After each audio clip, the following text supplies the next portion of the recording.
As is our practice in everything that the caucus does, is we not only look at the past and the present, but we also look at the future. And we thought this evening, because we know that there are a number of the next torchbearers among us for women's equality and the equality for all of us, would be to hear the pivotal moment or event in each of these women's lives that made a difference to them to choose public service in the way that they chose.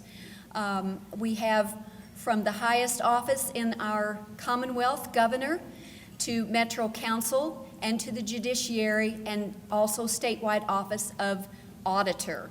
We thought this would be an interesting end as we think about what are the next steps that we, the caucus, for the next 40 years are going to take, and how are we going to continue to make a difference in our community.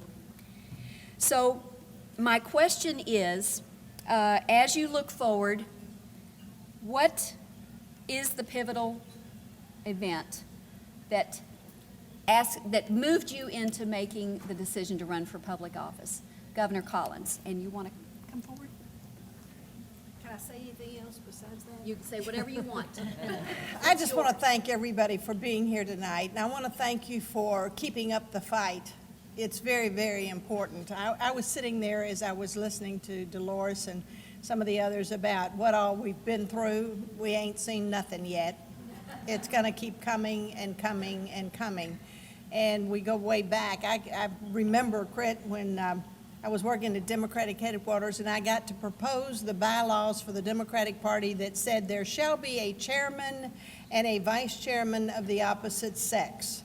Okay?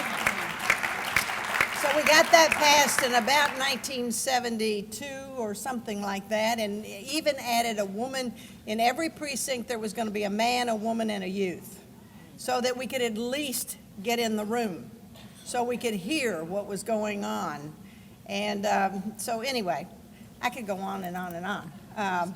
For many of you all, we go way, way back, and we have fought a good fight, and we have to keep going on. I'm the proud grandmother of 5, 3 guys and 2 girls, but we take care of everything, and you know, and so I'm still working on that. But the time, those of you who are even thinking about running, I mean, every race is important. It doesn't matter whether it's for governor or for city council, everything is important. And so don't ever think that, oh, well, it's not important for me to do that. I've been working in Democratic headquarters, and I've been working on other people's campaigns. And if I recall, Wenda Ford had gone to the Senate, Julian Carroll was running for governor, and then we had maybe 10, 11 people going to run for lieutenant governor. And I had been asked, because I've been helping in other campaigns, and I had been asked to help in somebody else's campaign. So we were having a discussion at our dinner table like we did at our house with Bill and our 2 kids, Steve and Marla.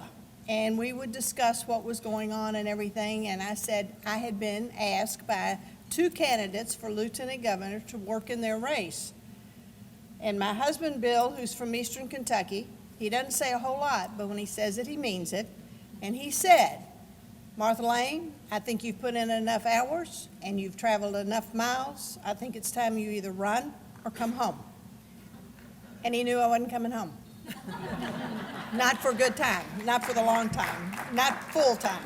So anyway, in our particular case, it's been a decision, the family has been very much involved. It wasn't just me. I enjoyed working. I enjoyed knowing the 120 counties of this state are very important. It's like having 120 kids. They're all different, and you need to know them. And so I enjoyed my work.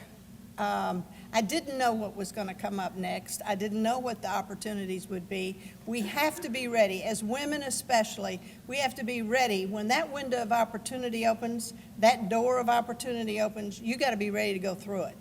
And so do everything you can to prepare yourself, learn as much as you possibly can. And one thing about women, we're not afraid of a little hard work. Thank you.